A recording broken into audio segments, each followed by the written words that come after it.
So now the billionaire entrepreneur Elon Musk appears to be burning the candle at both ends. When asked about his recent purchase of Twitter and his ownership of Tesla, he told the B20 Business Summit in Bali that he is working from morning until night, 7 days a week.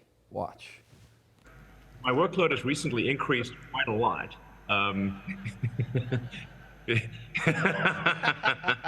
I have too much work on my plate, that is for sure. And they didn't bring up SpaceX, by the way. Does Musk have too much on his plate? Seth Dillon, CEO of the satirical website The Babylon Bee, is here. And Seth, good morning to you. You make a living through sarcasm. I don't know how much sarcasm there is to be found here, but I want to read you a quote from a guy by the name of Joe Toscano. Right? He follows this tech world.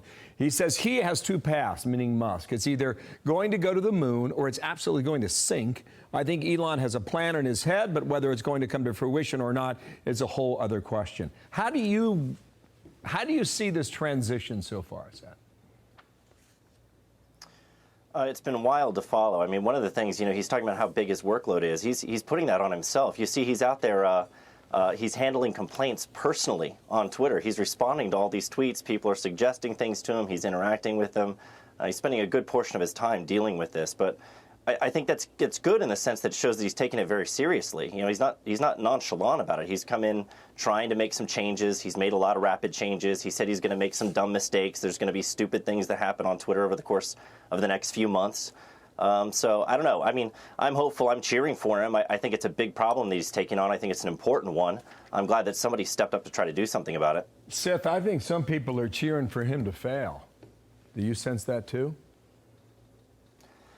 Well, of course. I mean, what he was saying his goal was with this acquisition was to restore free speech in the public square, right? He considers Twitter to be the town square of the modern age, and the left doesn't want free speech in the town square. They want more content moderation. So there's a lot of people who are cheering for him to fail. There's a lot of effort right now. There's advertisers putting pressure on him and activists putting pressure on the advertisers, and he's got to try to balance his stated goal of restoring free speech with all of these people who are like, no, we want the content moderation to stay. In fact, we want more of it.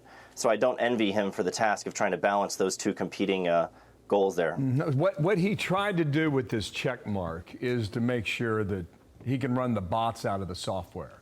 That's how he's explained it to us anyway.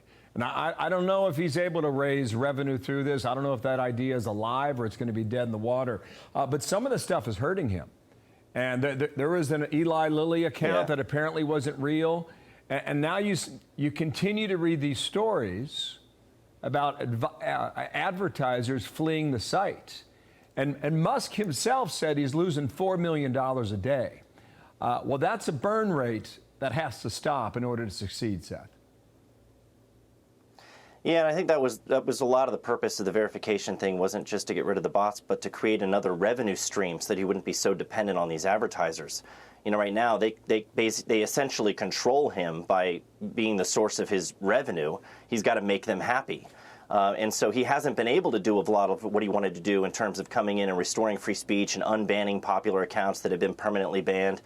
He's been a little bit handcuffed here because he's not able to freely do what he wants without these advertisers telling him, look, we're going to take our money away. So the challenge is he's got to find ways to generate revenue where he's not beholden to these advertisers.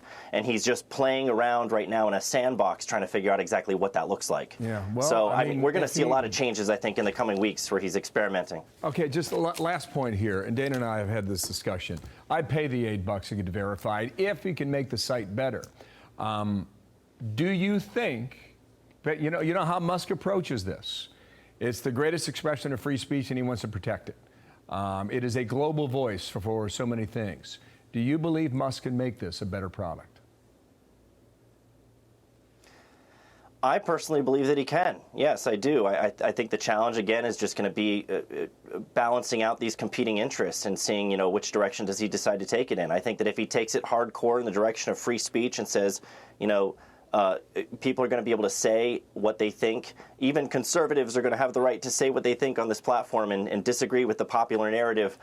Then he is going to face a challenge there where he's going to have constant pressure from advertisers and the revenue falling off. So he's going to have to find a way around that to move it forward. But I do think that he can make the product better. Well, he landed a spent rocket on a barge floating the Pacific. There's hope. Seth, thank you. Nice to talk to you again. Seth Dillon, Babylon Bee. Thanks for coming on. Thank you. Okay, Dana.